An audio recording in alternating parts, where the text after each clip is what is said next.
우리 옆 사람들에게 한번 인사할까요? 샬롬. 네, 샬롬. 하나님의 평강과 화평이 여러분에게 임하기를 원합니다. 여러분 속 시끄러운 한 주가 되셨습니까? 하나님의 샬롬이 우리에게 있는 줄 믿습니다. 우리는 예수님을 믿는 사람들입니다. 예수 그리스도를 통하여서 하나님을 실제로 경험한 사람들입니다. 맞습니까? 그 말은 우리에게는 변함없는 샬롬의 주인께서 우리를 다스린다는 그 증표가 나타나야 된다는 것이죠. 우리의 마음이 어지러울 수는 있습니다. 우리의 마음이 어두워질 수는 있지만 하나님께서 우리를 지키시기에, 우리가 하나님의 자녀이기에 하나님의 샬롬이 우리 마음 가운데 항상 깃들 줄 믿습니다. 오늘 15장 이렇게 시작하고 있습니다. 이후에 여호와의 말씀이 환상 중에 아브라함에게 임하여 이르시되, 이후에 이 본문이 원문을 바로 직역하면 이 일들이 일어난 후에라고 번역을 할 수 있습니다. 어떤 일들이 일어났습니까? 14장에 놀라운 일이 일어났다는 거죠. 동방의 원정대, 메소포타미아의 강력한 그 왕국을 이루는 그 4개의 나라가 변방의 아주 작은 그 가나안 땅의 작은 5개 나라를 손바주로 내려왔잖아요. 그돌라오멜 이 연합 국가들이 지금 가나안 땅의 작은 5 나라를 손봐주기 위해서 내려와서 모든 나라들을 휩쓸고 진격해 오다가 소돔과 연합했던 그 모든 나라들을 격퇴하고 소돔 땅에 있었던 롯을 사로잡아 끌고 가는 일이 일어났습니다. 그때 하나님을 애굽 땅에서 놀랍게 경험한 이 아브라함이 무모한 짓을 벌입니다. 집에서 길리운 사람, 군대 훈련을 받은 사람이 아니라 전쟁에 능한 사람으로 길리움을 받은 사람이 아니라 농사 지으며 때로는 적에게 대항하기 위해서 길리운 사람, 아브라함과 연합했던 그 가나안 동맹 그 부족들과 연합해서 318명이 동방의 원정대를 뒤따라 추격해가는 일이 일어났습니다. 그 이유가 바로함이 애굽 땅에서 당시의 위대한 문화의 그 중심이었던 애굽과 그 바로를 단번에 제압하는 것을 그가 경험했기 때문입니다. 나와 함께 하신 하나님이 놀라우신 분이구나. 3.18 사건을 일으킨 거죠. 318명을 일으키고 하인들, 그 사람들, 일꾼들을 데리고 올라가서 진격해서 격퇴하여 다 찾아왔습니다. 찾아올 때 누가 영접을 했습니까? 소돔 왕이 사회 골짜기에서, 왕의 골짜기라고 불리는 사회 골짜기에서 지금 게선 장군처럼 다시 돌아오는 아브라함을 왕처럼 맞이하고 있습니다. 왕의 골짜기에서. 지금 가나안 땅의 중심이 누구에게로 옮겨지고 있다고요? 아브라함에게로 옮겨지고 있습니다. 이제는 더 이상 아브라함을 함부로 할 수 있지 않음이 일어나고 있다는 거죠. 가나안에 있는 모든 사람들이 소돔의 왕이 아브라함을 영접하는 모습을 똑똑히 보았습니다. 이 일들이 일어난 후에라고 성경은 우리에게 이야기합니다. 그런데 여호와의 말씀이 환상 중에 아브라함에게 임하여서 뭐라고 이야기하시냐면, 아브라함아 두려워하지 말라. 한번 따라해 볼까요? 아브라함아 두려워하지 말라. 그 말은 아브라함이 지금 어떤 상태라는 겁니까? 두려움에 빠졌다는 거죠. 여러분 놀랍지 않습니까? 무모한 사건을 저질러서 하나님을 향한 인식을 갖고 있는 그 사람이, 그리고 자기의 이 위치가, 지금 자신의 신분이 가나안 땅의 중심으로 옮겨지고 있는 그 모든 것들을 보았음에도 불구하고 순식간에 그의 마음이 어두워지고 있는, 그래서 하나님께서는 아브라함을 너무너무 잘 알고 계시기에 두려워하지 말라라고 말씀하시며 찾아오십니다. 여러분은 여러분이 이해가 됩니까? 여러분은 여러분이 하는 그 마음의 상태와 말과 행동이 이해가 됩니까? 나는 안 그래야지 하지만 안 그래집니까? 나는 강해져야지 하지만 강해집니까? 나의 의지와는 상관없이 우리는 번개와 같이 어두워질 수 있는 자들입니다. 엄청난 일을 해낸, 무모한 일을 해낸 아브라함이 왜 순식간에 이 두려움에 사로잡히게 됐을까요? 한번 살펴보겠습니다. 그 이유는 아브라함은 자신이 격퇴한 동방의 원정대가 연합한 그 원정대가 어떠한 나라인 줄을 너무나 잘 알았어요. 왜냐하면 그곳의 출신이기 때문입니다. 여러분, 대구에서 태어나셨습니까? 대구가 어떤지 알고 계시죠? 어떻습니까? 여러분, 제가 대구에서 태어나진 않았는데 5살 때 이 대구 땅에 왔어요. 대구 땅에 도착했을 때 제가 아직까지 기억나는 게 저희 집은 대명동이었거든요. 그럼 대구역에서 꽤 멀지 않습니까? 그런데 이 당시에 그때는 큰 건물이 별로 없었던 것 같아요. 그리고 차들도 많지 않았고, 그래서 아침마다 대구역에서 기차가 도착해서 울리는 그 기적 소리가 아침마다 들렸습니다. 가장 가까운 곳에서 마치 들리는 것처럼. 꽤 멀더라고요. 저와 여러분들은 대구 땅에서 태어나서 살았다면 이 대구에 대해서 누구보다도 해박할 겁니다. 이 대구가 주는 문화가 뭔지. 경상도 문화 잘 알고 계시죠? 집에 돌아온 그 남편이 아는 밥 묻나 자자 불 꺼라. 왜 그렇게 하는지 아시죠? 대구의 문화가 어떤지 다 우리는 알고 있습니다. 그리고 서울에 있는 분이 대구 사람의 이 억양을 흉내내면 어떻게 흉내내는지 아세요? 사투리를 부산 사투리로 흉내냅니다. 알고 계셨습니까? 서울에 있는 분들은, 타지에 있는 분들은 부산 사투리, 경남의 사투리와 경북의 사투리를 구분을 잘 못 해냅니다. 근데 우리는 잘 알죠. 경남에 있는 사람이나 대구, 경북에 있는 사람은 사투리를 잘 압니다. 왜냐하면 그 문화에 살았기 때문에. 아브라함 역시 그 문화에 살았기 때문에 그 문화가 어떤지, 경제력이 어떤지, 기술이 얼마나 발전했는지, 건축술이 얼마나 뛰어났는지, 군사력이 얼마나 뛰어났는지 너무너무 선명하게 알고 있었기 때문에 두려워했다는 거죠.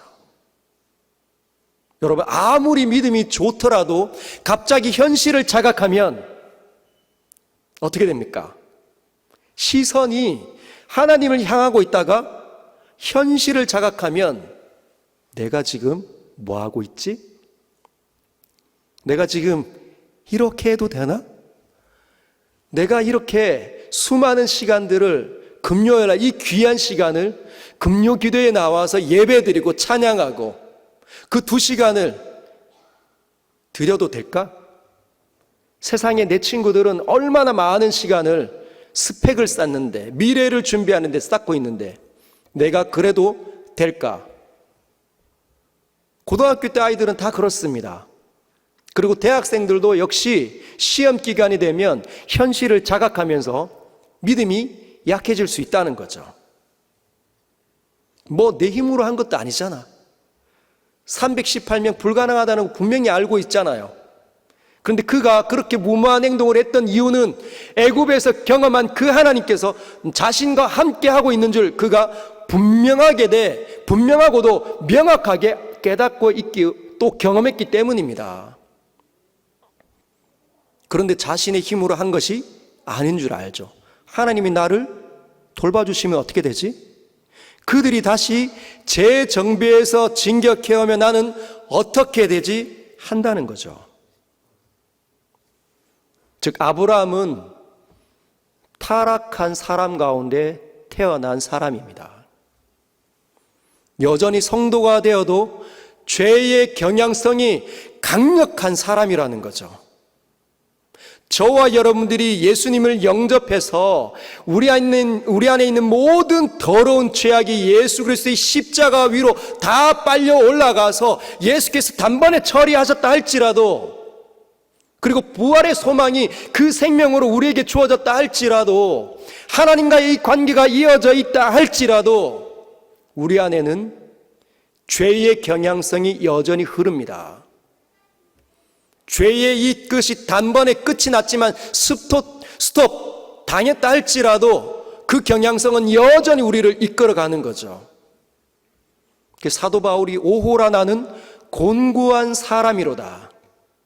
이 사망의 몸에서 누가 나를 건져내랴. 그래서 번개같이 아브라함도 낯빛이 어두워졌습니다. 어두워지는 거죠. 흐려집니다. 여러분, 날이 어두워지면 야맹증에 있는 저 같은 사람은 계단을 잘 못 내려갑니다. 저는 약간 야맹증이 있어요. 그래서 밝은 데 있다가 바깥으로 바로 나가면 순간 어두워져서 계단에 이게 내려갈 때 조심해서 내려갑니다. 여기에 똑같이 그러신 분이 있을 수 있습니다. 어둠은 우리가 낮에 익숙하게 보았던 그 모든 것들을 감춰버리는 거죠. 선명하게 보지 못하도록 희미하게 보도록 만듭니다.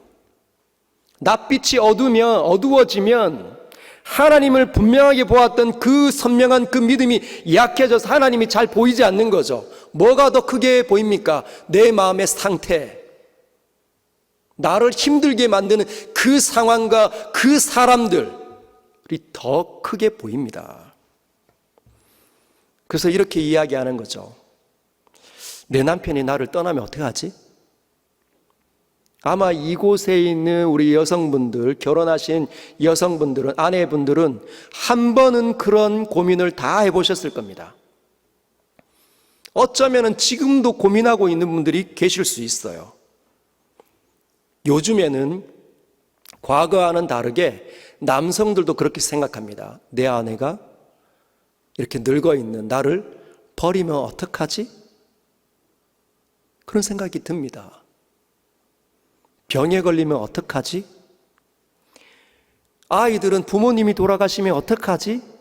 어릴 때 늘 그런 생각을 해요. 여러분들 그렇게 생각하면서 자랐잖아요.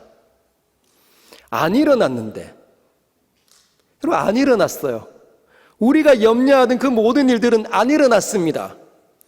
안 일어났는데 미리 걱정하는 거죠. 그래서 맨날 가상의 적들과 싸우느라고 모든 시간을 허비하는 수많은 성도들이 얼마나 많은지 모릅니다.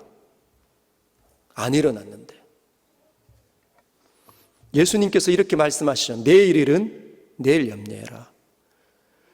그날의 염려는 그날로 족하니라. 그게 무슨 말일까요? 일이 일어나면 그때 그 일에 들어가서 생각하고 해결해도 늦지 않다는 거죠. 일어나지 않는 일을 가지고 염려하고 걱정하면 아무리 지혜를 갖춰도 일어나지 않으면 그것은 무용지물입니다. 여러분에게 일이 일어났을 때 그 일을 해결하려고 애를 쓰십시오. 그리고 그것이 성공이든지 실패든지 상관이 없습니다.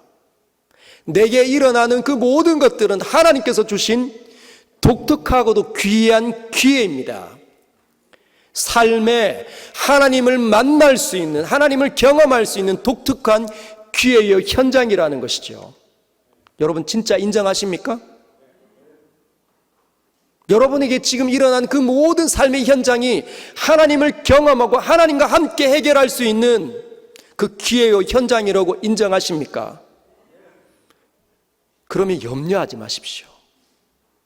그리고 그 일이 일어났을 때 하나님과 더불어 함께 그 길로 들어가십시오. 실패해도 됩니다. 하나님과 더불어 함께 가서 갔는데도 불구하고 실패하면 그 실패를 통해서 하나님께서 반드시 가르쳐 주고 싶어 하는 일이 있다는 거죠. 그걸 경험하면 돼요. 내가 뭔가 부족하구나. 내가 이 일에 나에게 재능이 없구나. 능력이 없구나.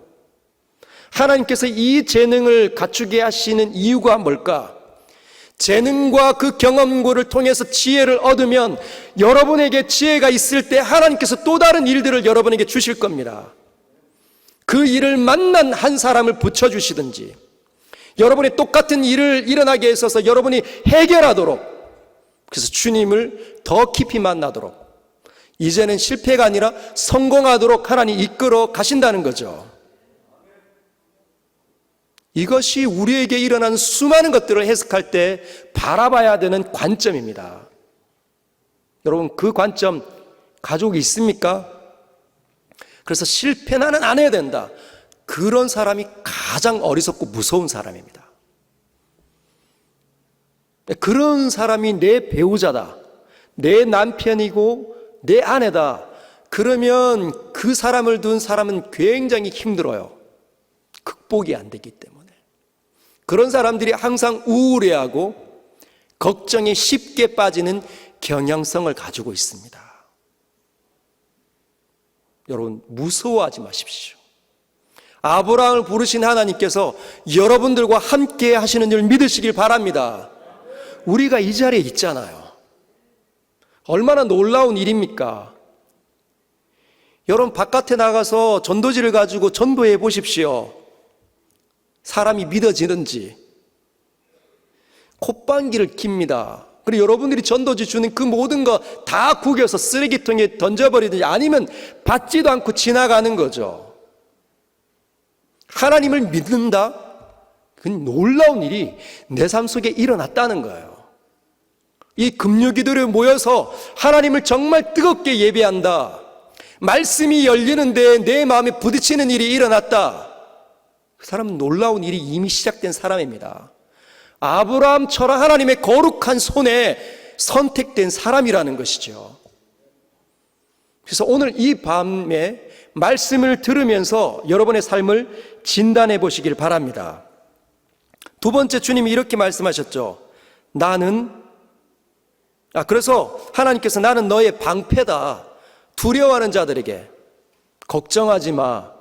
다시 눈을 들어서 시선을 나에게로 향해 봐. 내가 너의 방패다. 보았지?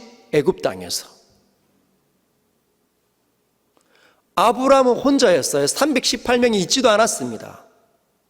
정말 만물의 찢기 같은 사람으로 여겨지는 사람 아니었습니까? 아내까지 잃었는데 홀로 하나님께서 역사하셔서 그 모든 것들을 잠재우시고 모든 것들을 회복시켜서 아브라함에게 더해주시고 모든 재물과 사람들까지 붙여주셔서 가나안 땅으로 복귀시켜 주신 분이 하나님 아닙니까?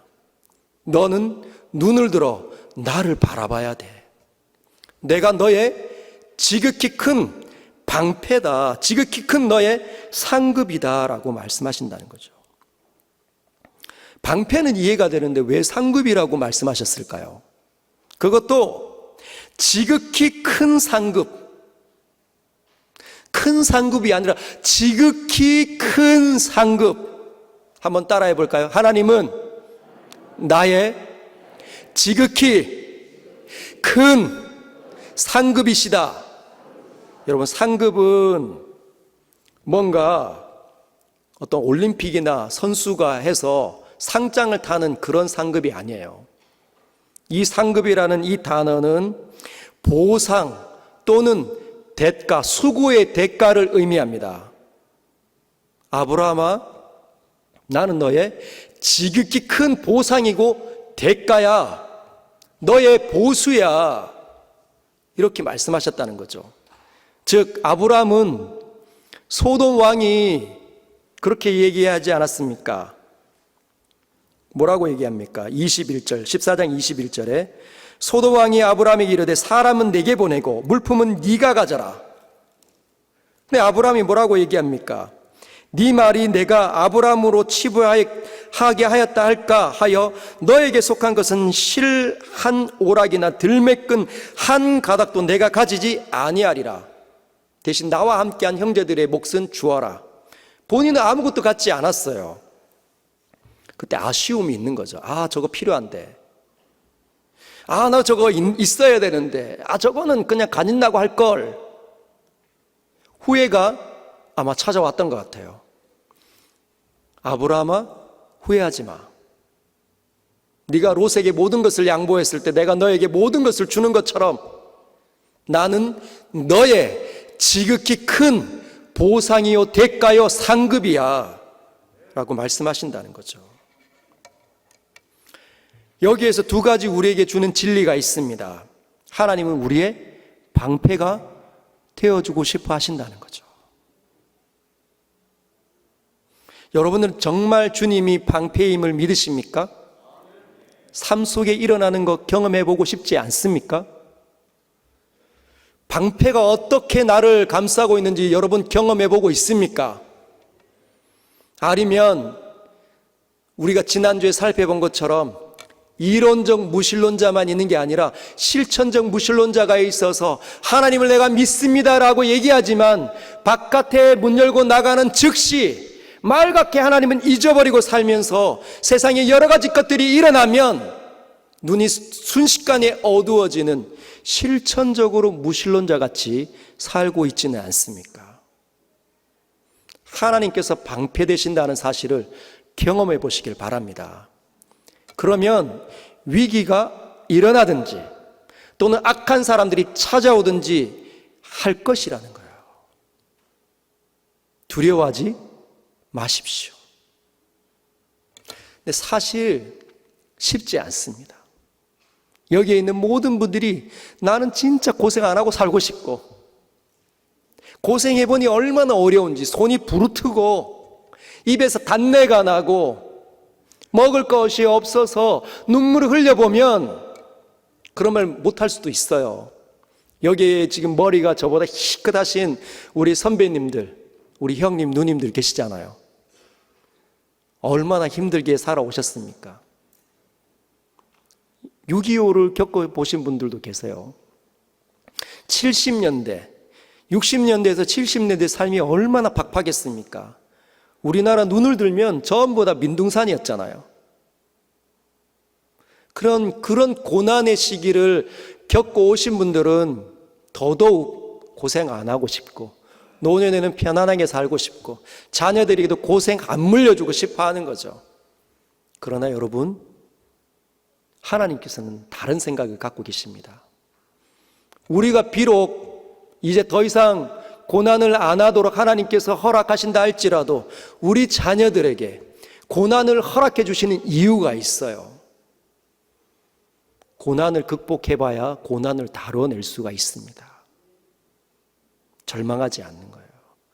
그래야 하나님의 사람이 되어서 고난당하는 사람을 위로할 줄 알고 그에게 찾아갈 수 있고 복음을 전할 수 있고 하나님의 말씀을 다루어낼 수 있는 실력자가 될 수 있다는 거죠. 고난을 경험하지 못하면 추풍낙엽처럼 일어나기만 하면 다 울고 있습니다. 그래서 신앙생활이 항상 기도 응답받는 모습으로 나타날 수밖에 없는 거죠. 문제만 생기면 하나님께 나와서 하나님 도와주세요. 이거 없어요. 저거 없어요. 그래서 하나님 해결해 주면 또 나와서 하나님 이거 안 돼요. 저거 안 돼요. 또 해결해 주고 나면 이거 안 돼요. 저거 안 돼요. 언제 성장할지, 언제 하나님의 일들을 맡아서 세상을 감당하고 하나님의 영광의 나라를 이 땅에 보여줄 수 있을지 모른다는 거죠. 눈을 들어 한번 보십시오. 우리 주변에 그런 교회가 얼마나 많은지. 기도하러 나오는 사람들은 그렇게 많은데 하나님의 영광의 나라를 맡아서 하나님의 왕 같은 제사장으로 다뤄낼 수 있는 사람들은 현저하게 적다는 거죠. 여러분 깨달으시길 바랍니다. 우리가 오랫동안 기도에는 달인이 되었다면 이제는 하나님의 거룩한 말씀을 다뤄내는 최고수로 성장해서 우리에게 하나님 나라가 이 대구 땅에 하나님 나라가 맡겨지는 거 봐야 합니다.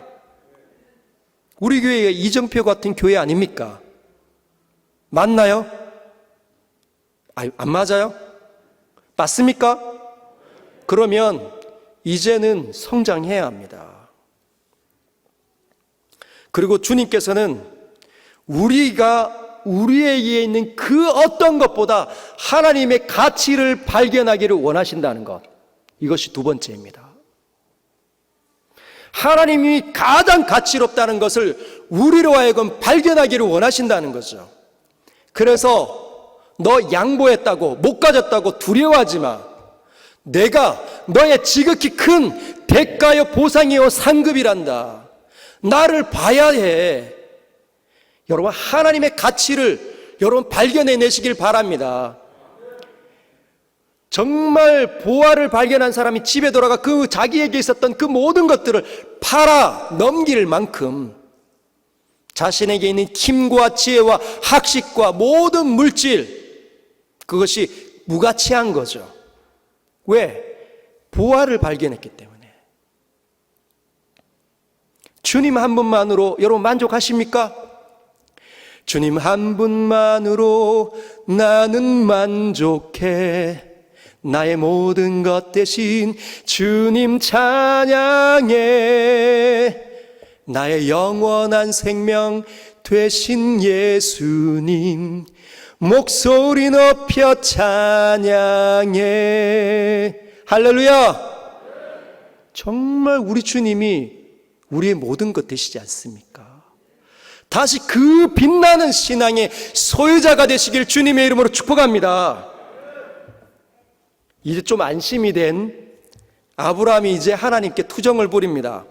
2절부터 이렇게 이야기하는 거죠. 2절부터 나오는 스토리를 보면, 가만히 들여다보면 연인들에게나 나올 법한 대화들이 오고 갑니다. 무슨 말입니까? 아브라함과 하나님의 이 관계가 굉장히 친밀해지기 시작했다는 것을 의미하는 거죠. 마치 아들이 아버지에게 투정을 부리는 것, 그리고 아버지는 그 투정 부리는 그 자녀에게 다가오셔서 위로하고 말씀해 주시는, 보여주시는 그 모습을 보여주십니다. 여러분과 하나님의 관계는 어떻습니까? 친밀하십니까? 하나님께서는 여러분을 늘 지켜보시는데 여러분의 눈은 항상 하나님을 보고 있습니까? 하나님의 이 소리를 듣고 있습니까? 지금 200여 명이 말씀을 8주, 9주 정도 어떻게 해요? 하나님의 말씀에 집요하게, 제가 그렇게 가르치거든요. 여러분, 집요하게 말씀을 움켜쥐고 주야로 묵상하십시오. 3번은 기본입니다. 기본했다고 여러분 자랑하면 안 됩니다. 6일 동안 매일 그날 받은 그 말씀은 그날 받은 은혜로 족하고 그 다음날 새로 하나님의 말씀에 은혜를 받아야 합니다. 새롭게 열리도록. 그렇게 하시는 분이 꽤 많습니다. 여러분 주변에 묵상학교를 하고 있는 사람들에게 가서 물어보십시오. 그리고 도전받으십시오. 그들이 하나님과의 관계가 얼마나 친밀해지고 있는지 여러분 보십시오. 그리고 꿈을 꾸십시오. 저는 우리 교회에 그런 일이 일어나고 있다는 사실이 얼마나 감사한지 몰라요. 제가 아무리 여러분에게 도전하고 설득했다 할지라도 200여 명이 이 가을에 하나님 말씀에 뿌리를 내려서 결실을 맺기 위해서 몸부림치는 일이 쉽게 어느 교회나 있지 않습니다. 여러분들이 자원해서 지원한 것만으로도 얼마나 감사한지 몰라요. 수고 많으시고 사랑합니다. 그리고 시간이 없어서 마음은 원이지만 너무 바빠서 지원하지 못한 사람들도 꽤 많아서 저에게 몇 분이 찾아오셔서 목사님, 제가 시간이 없어 못했습니다. 다음에 꼭 할게요. 꽤 많은 분들이 이야기하셨습니다. 그리고 실제로 아름아름 본인들은 묵상학교 참석은 못했지만 해내려고 애를 쓰시는 분들도 꽤 많다는 거 저는 들어서 알고 있습니다. 하나님과의 관계를 더 친밀하게 유지하시길 바랍니다. 2절에 이렇게 이야기하죠. 2절과 3절을 보면 아브라함이 이르되 주 여호와여 무엇을 내게 주시려 하나이까? 주님이 지극히 큰 대가, 보상이라고요? 그러면 나에게 뭘 주시려고 합니까? 주님, 나는 자식이 없어요. 그래서 무자에서 무가치한 사람처럼 여기잖아요. 나의 상속자는 이 다메섹에서 주워온 이 엘리에셀입니다. 이놈밖에 없습니다. 하나님께 투정하는 거죠. 주님, 애기 주신다 했잖아요. 갈대아 우르에서 저를 이끌어내올 때 자식 준다고 해놓고 왜 안 주십니까? 이렇게 투정을 부리는 거죠. 4절에 한번 같이 읽어보겠습니다. 시작. 여호와의 말씀이 그에게 임하여 이르시되 그 사람이 내 상속자가 아니라 내 몸에서 날 자가 내 상속자가 되리라 하시고, 여러분, 모든 인자의 소유자이신 그 하나님께서 인자하게 아들 같은 아브라함에게, 딸 같은 여러분에게 이렇게 말씀하시는 겁니다. 아니야, 걔는 아니야. 아브라함아, 아들아, 딸아, 걔는 아니야. 너의 몸에서 날짜를 내가 이미 예정해 놨어. 그랬더니 5절에 주님께서 확인시켜 주시는 거죠. 그를 이끌고 밖으로 나가 이르시되 하늘을 우러러 무뼈를 셀 수 있나 보라. 또 그에게 이르시되 내 자손이 이와 같으리라. 여러분, 하나님께서는 빛이십니다. 하나님은 빛이세요. 그래서 빛을 좋아하시는 분이십니다. 꽤 빛들을 너무 사랑하시는 분이세요. 호수와 바다 표면을 보신 적 있습니까? 저는 한 번씩 볼 때마다 깜짝깜짝 감탄할 때가 있습니다. 왜? 한번 보여주십시오. 여러분, 보입니까? 잘 안 보이시죠? 여러분, 수면에 있는 그 파도의 이 모양의 물결의 모양에 의해서 그 빛의 근원인 태양빛을 반사했을 때 얼마나 빛이 반짝반짝 빛나는지 몰라요. 제가 그것을 쭉 보고 있을 때, 하나님은 정말 빛을 좋아하신다. 아름다우심을 좋아하신다. 찬란함을 좋아하신다. 그래서 영광의 하나님이시구나. 여러분, 다이아몬드 하나씩 가지고 계십니까? 하늘에 이렇게 태양빛 처음 남편에게서 받아서 이렇게 보지 않습니까? 그러면 빛에 반짝반짝 빛나는 그 빛보다 바다와 호수 위에 빛나는 것은 수많은 있다가 사라지고 새로운 모양으로 반짝 크기도 하고 작아지기도 하고 얼마나 다양한지 몰라요. 하나님 그러신 분이십니다. 그런데 그 빛을 좋아하신 하나님께서 하늘을 보여주시는 거죠. 하늘의 별 보여주십시오. 장면. 하늘의 별. 지금처럼 이 대구 땅에 위로 비춰지는 밤에 얼마나 도시에 그 불들이 많은지, 그 불들이 다 꺼지면 저 하늘에 얼마나 수없이 많은 별들이 있었는지 다 보셨을 것입니다. 얼마나 다양한지, 얼마나 반짝반짝 빛나는지, 그리고 얼마나 많은지. 너의 자녀들이 저와 같을 거야. 무슨 말일까요? 셀 수 없이 많은 정도만 얘기할까요? 빛나는.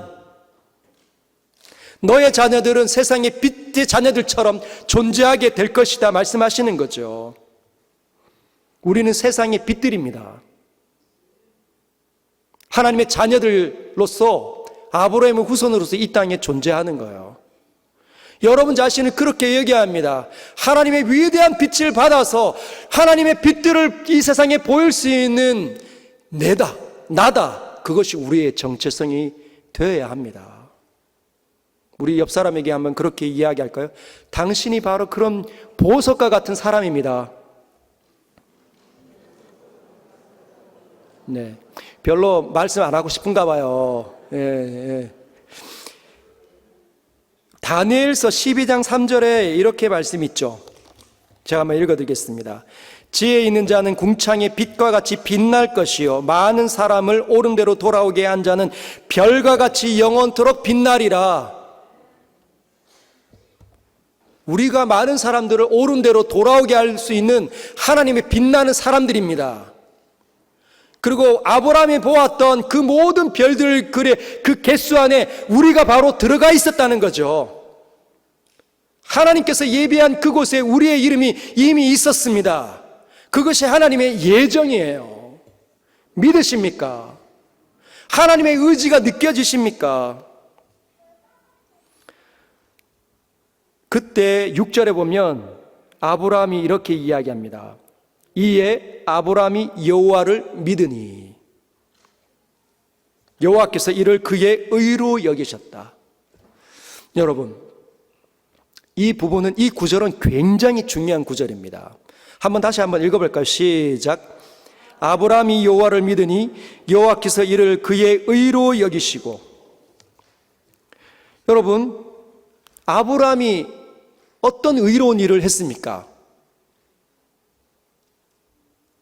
방금 삐져가지고 마음이 어두워져서 두려움에 사로잡혀서 물질을 내가 덜 가져서 좀 더 가질 걸 아쉬워하는 그 아브라함에게, 그리고 그 아브라함에게 주님께서 약속으로 다시 말씀하시며 하늘의 별을 보여주셨을 때 아브라함이 믿은 것밖에 없어요. 근데 하나님께서는 왜 그가 믿은 그 일을 통해서 하나님께서는 그를 의롭다 여겨 주셨을까요?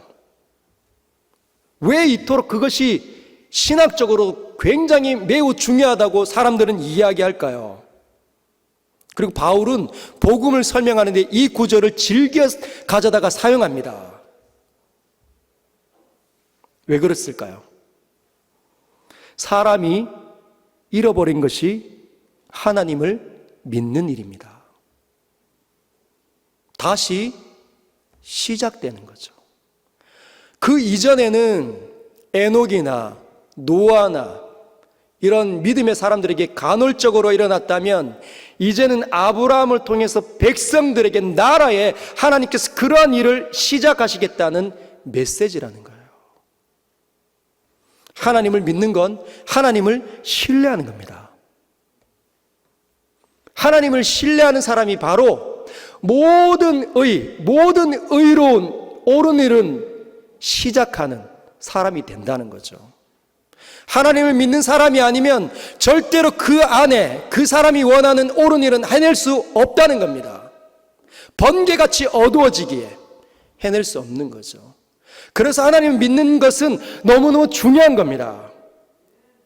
여러분이 지금 하나님을 신뢰하는 일을 중단하거나 멈춰서는 안 됩니다. 약하도록 내버려둬서도 안 되는 거죠. 강력하면 강력하게 만들어내야 합니다. 그것이 무엇이든지 훈련을 통해서 하든지 아니면 말씀을 읽든지 기도회로 모이든지 여러분은 수단과 방법을 통해서 하나님을 믿는 그 일을 아주 강력하게 해내야 합니다. 그래야 하나님과의 관계를 통해 여러분을 통해서 하나님의 일들이 주어지는 거죠. 사랑하는 여러분, 이제 말씀을 마무리하려고 합니다. 다 하지 못하는 본문은 다음 주에 같이 16장과 같이 결부지어서 하도록 하겠습니다. 여러분, 정말 하나님 믿으십니까? 그분의 살아계심 느껴지십니까? 영적인 감각이 깨어났습니까? 그래서 그분이 말씀하는 것들이 들리기 있습니까? 들리기 시작합니까?